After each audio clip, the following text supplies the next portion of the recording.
Lesson बच्चे 14 है आर्यभट्ट। आर्यभट्ट के बारे में वैसे भी आप सब अच्छे से जानते होंगे। हम सब जानते हैं कि आर्यभट्ट जो थे उन्होंने जीरो का इन्वेंशन किया। ठीक, मतलब मैथ्स के बहुत अच्छे, एक तरह से वो मैथ्स को इन्वेंट करने वाले भी वही थे। एक तरह से काफी सारी चीजें उन्होंने सॉल्व की थी और ये तक उन्होंने बताया था कि ये जो पृथ्वी है, पृथ्वी घूमती है, सूर्य इधर उधर नहीं जाता है ना। तो ये सब हम इसी के अंदर पढ़ेंगे ही पढ़ेंगे। स्टार्ट कर रहे हैं। पूर्व दिशायाम उदेति सूर्य। सूर्य पूर्व दिशा में उदेति यानी कि उदय होता है। पश्चिम दिशायाम च अस्तम गच्छति, और पश्चिम दिशा में अस्त हो जाता है। पूर्व और पश्चिम पता ही होगा आपको, है ना। फिर है पूर्व हमारा कौन सा साइड होती है, ईस्ट, और पश्चिम हमारी वेस्ट होती है। करेक्ट। इति दृश्यते ही लोके, ही मतलब निश्चित रूप से, इति मतलब इतना ही, लोके संसार में, दृश्यते दिखाई देता है, मतलब निश्चित रूप से संसार में यही दिखाई देता है। क्लियर, कि सूरज जो है वो पूर्व दिशा से उगता है और पश्चिम में डूब जाता है। परम परंतु, न नहीं, अनेन इससे, अवबोध्यम अस्ति। अवबोध्यम यानी कि जानने के योग्य, यानी कि समझना है। यत सूर्य, एक्चुअली सूर्य यो दिख रहा है आपको, विसर्ग ओ में कन्वर्ट हो गई है, विसर्ग संधि है ये। यत मतलब कि सूर्य गतिशील इति, गतिशील यानी कि जो चलता रहता है, गतिशील है, गतिशील यानी कि जो अस्थिर है ना। तो परंतु इससे अवबोध्य मतलब हम ये नहीं समझ सकते कि सूर्य जो है वो गतिशील है, भी चलता है। सूर्य अचल, ये जो एस की साइन आपको दिखाई देती है, पता ही है वो अ की, अ मतलब होता है उसका। सूर्य अचल है। पृथ्वी च चला, और पृथ्वी चला यानी कि चलती रहती है, मतलब वो क्या है, अस्थिर है। सूर्य जो है वो, सूर्य अचल है यानी कि स्थिर है, और पृथ्वी अस्थिर है, वो चलती रहती है। या का मतलब होता है जो। स्वकीय अक्षे, स्वकीय यानी कि अपने अक्ष पर, अक्ष यानी कि धुरी पर, धुरी मतलब ऑर्बिट, आप इंग्लिश में पढ़ते हैं। धुरी पर घूर्णति यानी कि घूमती है, तो जो अपने अक्ष पर यानी कि धुरी पर ही घूमती है।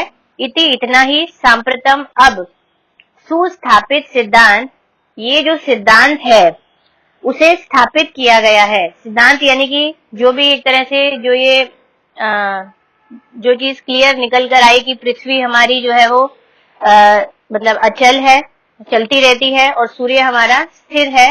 ये एक जो सिद्धांत का इन्वेंशन हुआ, ये हमने अब समझ लिया है।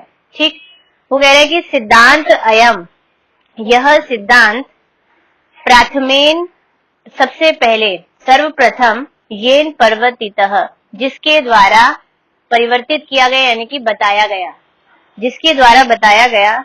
सह आसीत, वह थे, महान गणितज्ञ ज्योतिर्विद आर्यभट्ट, यानी कि वो महान कौन थे, मैथमेटिशियन, गणितज्ञ, गणित को समझने वाले, जानने वाले, और ज्योतिष विच यानी कि ज्योतिषी थे, जिनका नाम था आर्यभट्ट। क्लियर।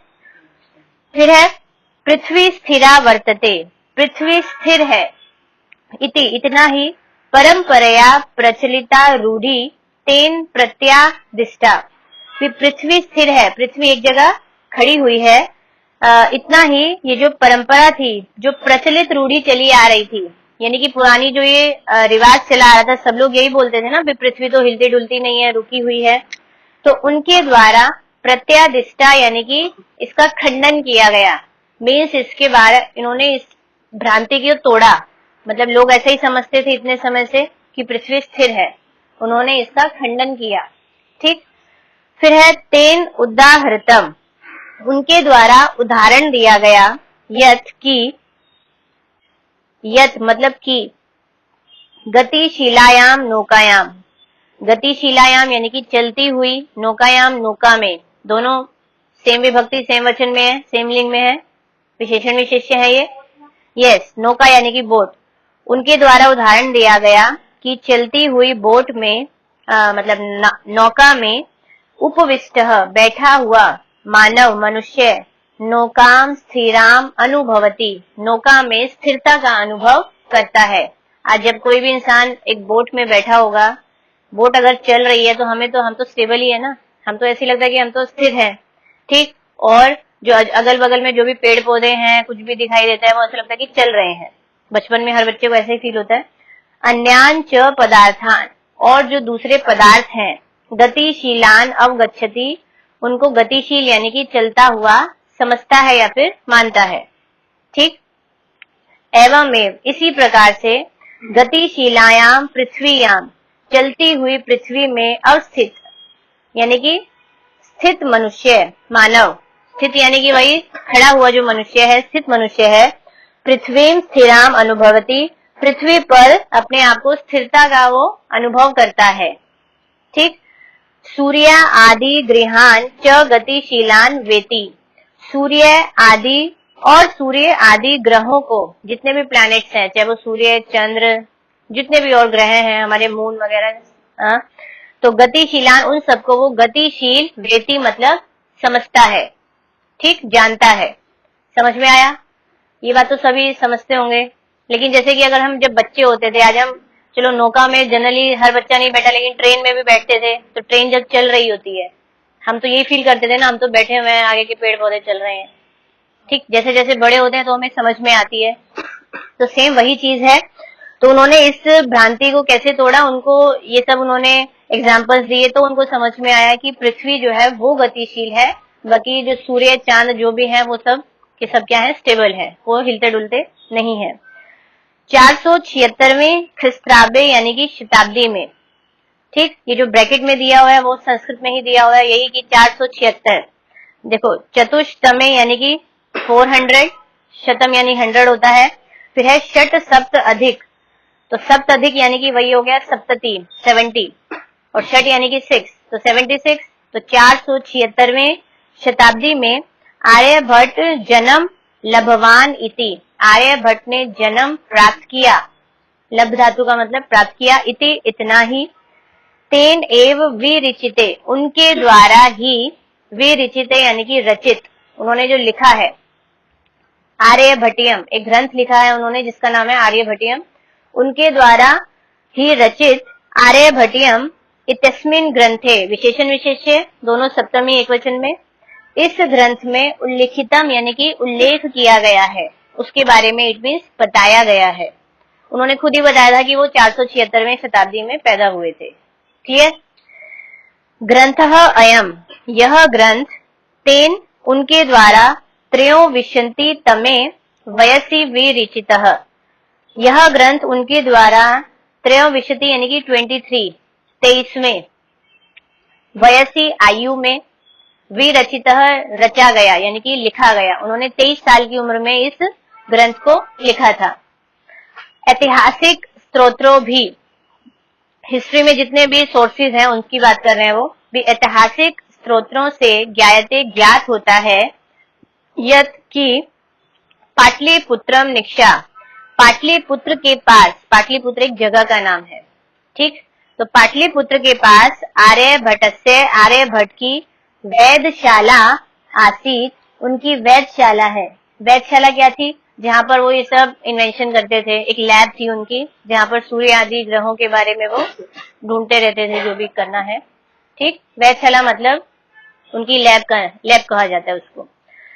अनेन इदम अनुमीयते, इससे यह अनुमान लगाया जाता है, यत की तस्य कर्म भूमि, उनकी जो कर्म भूमि है, कर्म भूमि क्या होती है, जहां इंसान काम करता है, ठीक, तो उनकी कर्म भूमि पाटलिपुत्रम एव आसीत, पाटलिपुत्र ही थी, जहां उन्होंने अपना सारा का सारा काम किया, इन्वेंशन किया, जो भी किया, क्लियर।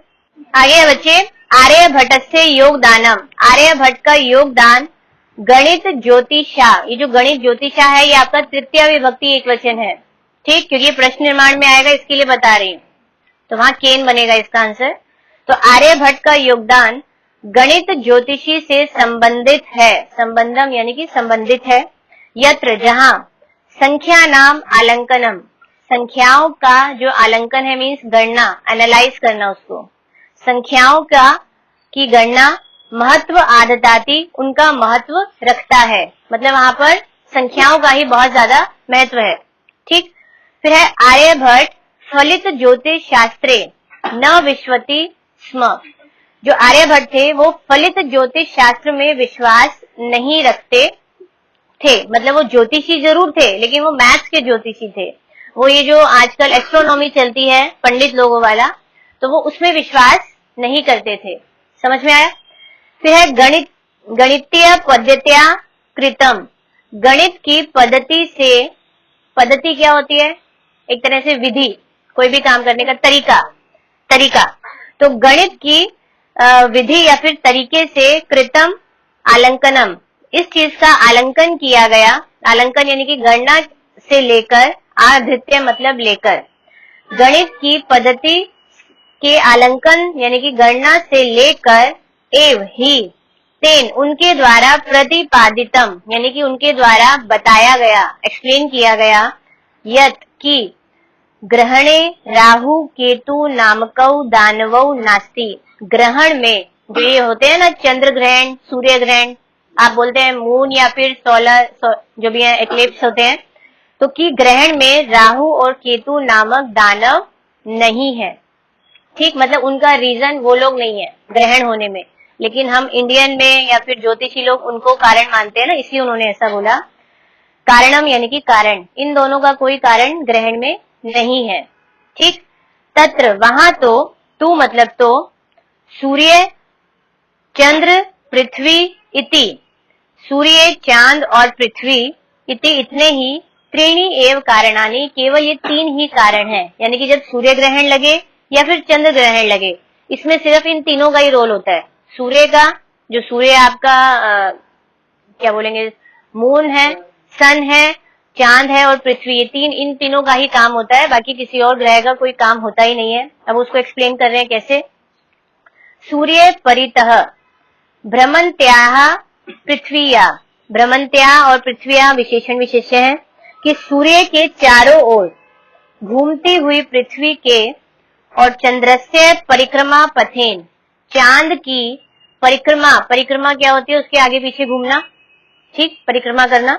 तो चांद की परिक्रमा के पथेन यानी कि रास्ते से, संयोग से, संयोग यानी कि एक होता है ना कि एक क्या चीज, संयोग मतलब अचानक से कोई चीज हो जाए, बंदे ने इमेजिन भी नहीं किया, संयोग से ग्रहणम भवती, ग्रहण होता है।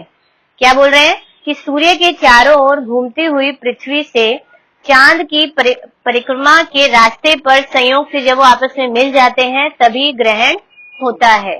ठीक, अब वो कैसे है, यदा, जब, पृथ्वी यहाँ छाया पातेन, पृथ्वी की छाया गिरने से, परछाई से, एक तरह से, समझ में आया?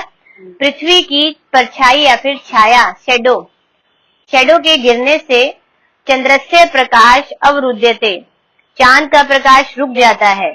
सिंपल सी बात है, पृथ्वी की जो छाया चांद के ऊपर पड़ती है तो उससे उसकी रोशनी रुक जाती है। तब चंद्र ग्रहणम भवती, तब चंद्र ग्रहण होता है। क्लियर, क्योंकि वो नजर नहीं आ रहा तो लोग कह रहे हैं चंद्र ग्रहण हो गया, उसकी छाया उसके ऊपर पड़ गई है। तो अगला वो बोल रहे हैं तथा वैसे ही पृथ्वी सूर्यो मध्य, पृथ्वी और सूरज के मध्य बीच में समागतस्य चंद्रस्य, जब चंद्रमा आ जाता है, सूर्य और चांद के बीच, सूर्य और पृथ्वी के बीच में चांद के आने से, छाया पातेन, उसकी छाया पड़ने से, तो सूर्य ग्रहण हो जाता है। समझ में आया? ठीक, तो उनका कहने का मतलब ये था कि ये तीन हैं जो ऐसे लाइन में घूम रहे हैं, इनके आपस में एक दूसरे के ऊपर जो छाया पड़ती है उसकी वजह से ग्रहण होता है, ना कि राहु या केतु कभी कोई आता है। मतलब पंडित लोग ऐसा बोलते हैं, उन्होंने इसको मिथ्या कहा है। समझ में आया? फिर है सूर्य ग्रहण दृश्यते, दिखाई देता है। नेक्स्ट है समाजे, समाज में, नूतना नाम विचारणा नाम, नए नए विचारों के, विशेषण विशेषण है आपस में, नए विचारों को स्वीकार करने में प्राय अक्सर सामान्य जनाहा, जो सामान्य लोग होते हैं, नॉर्मल इंसान, काठिन्यम अनुभवंती यानी कि कठिनता का अनुभव करते हैं। अब उस जमाने में किसी को इस चीज की नॉलेज ही नहीं थी, एक बंदा ऐसा बोल रहा है कि ऐसे ऐसे हो रहा है, तो वो लोग इसको हजम ही नहीं कर पाए ना, उनको बहुत मुश्किल हुई कि ये शायद सही नहीं है, अभी इतने सालों से जो प्रचलन चला आ रहा था वो जिसको मानते थे वो उसी को ही समझ रहे थे, तो उन्होंने उनकी बात को नहीं माना, क्योंकि सामान्य लोग उसको नहीं समझ पा रहे थे। क्योंकि ये सिंपल सी बात है, जो बंदा आगे की सोचता है, दूर दृष्टि रखता है, तो एक नॉर्मल इंसान जो वहां तक सोचता ही नहीं है वो समझ ही नहीं सकता उसको, ठीक है ना। फिर है भारतीय ज्योतिष शास्त्रे, भारतीय जो ज्योतिष शास्त्र है, वही जो पंडित लोग जो देखते हैं, भारतीय ज्योतिष शास्त्र में तथैव वैसे भी आर्यभट्टस्य अपि विरोध अभवत, आर्यभट्ट का भी विरोध हुआ था, क्योंकि शुरू से ही उन्होंने कहा था कि वो उसमें बिलीव ही नहीं करते हैं, इसीलिए वो लोग तो उनका विरोध ही करते थे। फिर है तस्य, उनके सिद्धांतः उपेक्षिता, उनके सिद्धांतों की उपेक्षा की गई, मतलब माना ही नहीं, लोगों ने उसकी बुराई कर रहे थे, निंदा कर रहे थे, भी क्या बोल रहे हैं, ठीक है। सह पंडित मन्यमाना नाम उपहास पात्रम जाता, वह पंडित मन्यमाना यानी कि जो लोग अपने आप को महान विद्वान मानते थे, पंडित मानते थे, वो उनके उपहास के पात्र बन गए, यानी कि लोग उनका मजाक उड़ा रहे थे, वो लोग जो बड़े बड़े पंडित थे उस समय के। फिर है पुनरअपि तस्य दृष्टि, फिर भी तस्य उनकी जो दृष्टि थी, नजर थी, काल अति गामिनी दृष्टा, काल अति गामिनी यानी कि समय को लांघने वाली, है ना, तो समय को लांघने वाली यानी कि वो दूर की सोचने वाली, वो बहुत आगे की सोचते थे, तो फिर भी उनकी जो नजर थी वो समय को लांघने वाली देखी गई, यानी कि वो दूरदृष्टि की तरह देखते थे। आधुनिकई वैज्ञानिकई, जो मॉडर्न वैज्ञानिक है आज के समय के, ये यहाँ तक तो बात खत्म हो गई आर्यभट्ट की, उन्होंने उस समय बताया जरूर, लेकिन लोगों ने उस समय उस चीज को समझा नहीं, एक्सेप्ट ही नहीं किया था। लेकिन जब उन्होंने अपनी किताब के अंदर ये सारी बातें लिखी, वो किताब तो थी ना, तो उसके बिहाफ पे वो बोल रहे हैं कि आधुनिकई वैज्ञानिकई, अब जो मॉडर्न है, मॉडर्न वैज्ञानिक, आधुनिक वैज्ञानिकों के द्वारा तस्मिन उनमें, तस्य च सिद्धांत और उनका जो सिद्धांते और उनके सिद्धांत में समादरम प्रकटित, आदर प्रकट किया गया। अब जो आज के समय जो जैसे जैसे डेवलप हुआ साइंस, उन्होंने उनकी किताब को पढ़ा, तब उनको लगा हाँ उन्होंने सही कहा था, ठीक है ना, तब उन्होंने उनका बहुत सम्मान किया। फिर है अस्मादेव कारणात्, इसी कारण से, अस्माकम हमारे, प्रथम उपग्रह से नाम, हमारा जो पहला उपग्रह था सैटेलाइट, पहले उपग्रह का नाम आर्यभट्ट इति कृतम, आर्यभट्ट ऐसा किया गया, इसीलिए उसका नाम उन्होंने आर्यभट्ट ही रखा, क्योंकि इन्वेंशन ही उन्होंने एक्चुअली सबसे पहले उन्होंने की है। फिर वस्तुतः असल में भारतीय यहाँ गणित परंपरा, यहाँ भारतीयों की गणित परंपरा की, अतः इसके बाद च और विज्ञान परंपरा की, असौ बच्चे कौन होता है, स को विसर्ग आ जाए ना, वह जिसको हम बोलते हैं हिंदी मेल के लिए स सा होता है ना, तो असौ और सह दोनों पर्यायवाची होते हैं, ठीक। तो वह एक शिखर पुरुष आसीत, एक शिखर पुरुष थे, शिखर पुरुष यानी कि एकदम टॉप पर, शिखर मतलब क्या होता है, जो एकदम टॉप पर होता है, चोटी पर होता है। तो कह रहे हैं कि असल में भारतीयों के और गणित परंपरा के और विज्ञान परंपरा के, भारतीयों के गणित परंपरा के और विज्ञान परंपरा के वह एक शिखर पुरुष थे, यानी कि एकदम टॉप पर, उनसे ऊपर कोई था ही नहीं, इतना उन्होंने बताया। समझ में आया बच्चे चैप्टर? एक बार एक्सरसाइज पहले पढ़ लीजिए, कुछ डाउट आता है पूछ लीजिए, एक्सरसाइज पहले सेल्फ करिए। पहले बच्चे एक पद है हमारे, सूर्य कस्याम दिशायाम उदेति, सूर्य किस दिशा में उदय होता है, कस्याम की जगह केवल हमको लिखना है पूर्व दिशायाम, ओके। फिर है आर्यभट्टस्य वेधशाला कुत्र आसीत, आर्यभट्ट की वेधशाला कहाँ थी, पाटलिपुत्रम निक्षा, लेकिन दो वर्ड हो जाते हैं, आपको बीच में हाइफन डाल देना है, हाइफन डालते ही वो वन वर्ड माना जाएगा, ठीक है। उधर पाटलिपुत्र के पास बताया गया तो हम भी वो लिख सकते हैं, जिसको जो लिखाया है लिख लीजिए, ठीक। आगे है महान गणितज्ञ और ज्योतिषी कौन थे, आर्यभट्ट थे, तो आर्यभट्ट विसर्ग आ जाएंगी। आर्यभट्ट के द्वारा कह ग्रंथ रचित, आर्यभट्ट के द्वारा कौन सा ग्रंथ रचा गया, आर्यभट्टियम, भट्टियम, ओके। लास्ट है आपका अस्माकम प्रथम उपग्रह से, हमारे पहले उपग्रह का नाम की मासित नाम क्या है? आर्यभट्टः, विसर्ग आ जाएंगी। फिर है पूर्ण वाक्य है बच्चे, कह सुस्थापित सिद्धांत, तो कह यानी कि कौन सा स्थापित सिद्धांत जो है वो स्थापित किया गया, कौन सा सिद्धांत था? फर्स्ट पैराग्राफ में बच्चे सेकेंड लाइन का सेंटेंस है कि सूर्य अचल है और पृथ्वी चलती है, जो कि अपने ही अक्ष पर घूमती है, ये सिद्धांत जो है वो स्थापित किया गया। क्लियर, यहां तक है। चंद्र ग्रहणम कथम भवती, किस प्रकार से होता है, तो ये आपका सेकेंड पेज पर जो है पहला पैराग्राफ, वो पहले वाला चंद्र ग्रहण था कि जब पृथ्वी छाया पाते, उसकी छाया गिरने से चांद का प्रकाश रुक जाता है, तब चंद्र ग्रहण होता है। क्लियर। फिर है सूर्य ग्रहण किस प्रकार से होता है, उसी की नेक्स्ट लाइन कि पृथ्वी सूर्य के बीच में समागत से आने से चांद की जो छाया गिरती है उससे सूर्य ग्रहण दिखाई देता है। क्लियर। उसके बाद आपका है बच्चे आर्यभट्ट से विरोध किमर्थम अभवत, आर्यभट्ट का विरोध किस लिए हुआ था? नहीं, उनका विरोध इसलिए हुआ था कि समाज में नए नए विचारों को स्वीकार करने से अक्सर, है ना, हाँ पहली लाइन आएगी कि सामान्य लोगों को कठिनता का अनुभव होता है, और ज्योतिष शास्त्र में तो वैसे भी आर्यभट्ट का विरोध हुआ ही था, है ना, तो आई थिंक तो यही आएगा। क्या कराया आप लोगों को? ठीक। फिर नेक्स्ट आपका है प्रथम उपग्रह से नाम, पहले उपग्रह का नाम आर्यभट्ट इति किस प्रकार से किया गया? उन्होंने बोला कि ये आधुनिक वैज्ञानिक है ना, भी आधुनिक वैज्ञानिकों ने उनमें और उनके सिद्धांत पर आदर प्रकट किया, और इसी कारण से ही हमारे पहले उपग्रह का नाम आर्यभट्ट किया गया। आगे आपके प्रश्न निर्माण है, पश्चिमायाम दिया है, सिंपल सी बात है, आयाम है तो कस्याम। फिर है परंपरया, कया आ जाएगा, फीमेल तृतीय एकवचन। गणित ज्योतिषा है ये, तो केन आएगा, ज्योतिषा है, किसी किसी बुक में प्रिंटिंग मिस्टेक है, आ की मात्रा डाल लीजिए ज्योतिष को। फिर है सामान्य जनाहा, तो के आ जाएगा, के प्रथमा का बहुवचन पुल्लिंग है। पृथ्वी सूर्यो, कयो हो जाएगा। क्लियर था, सिंपल सिंपल थे ये, यस, कयो को विसर्ग आएंगी, बहुत सिंपल थे। आगे आपका बच्चे रिक्त स्थान है कि सूर्य पूर्व दिशा में उदय होता है और पश्चिम दिशा में अस्त हो जाता है। सूर्य अचल है और पृथ्वी चला है, चलती है। फिर है डैश अपने ही अक्ष पर घूमती है, पृथ्वी आ जाएगा। चौथे में है जब पृथ्वी की छाया गिरने से चंद्रमा का प्रकाश रुक जाता है तदा, वैसे भी जहाँ यदा आता है वहाँ तदा आता है, तब चंद्र ग्रहण होता है।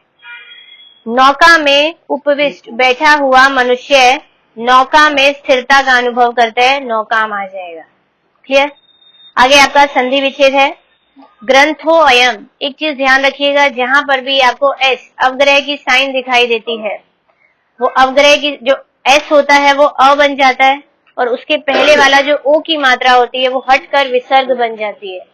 ये संधि है, विसर्ग से पहले भी है और विसर्ग के बाद में भी है, ऐसा रूल होता है ये। तो ग्रंथः प्लस अयम, इसमें आ बन रहा है सूर्य, सूर्य को विसर्ग नहीं आएंगे, सूर्य प्लस अचल, तो अ और अ मिलकर आ बन गए। नेक्स्ट है तथैव, तथा प्लस एव, और एव में छोटा ए। ठीक। काल अति गामिनी है काल प्लस अति गामिनी, ठीक है, इसमें भी आ बना है, काल का अ और अति का मिलकर आ बन गए। लास्ट में बच्चे आपका ओ बन रहा है प्रथम प्लस उपग्रह से। ठीक है, प्रथम उपग्रह से में क्या है, प्रथम में अ और उपग्रह का उ, अ और उ मिलकर ओ बन जाते हैं।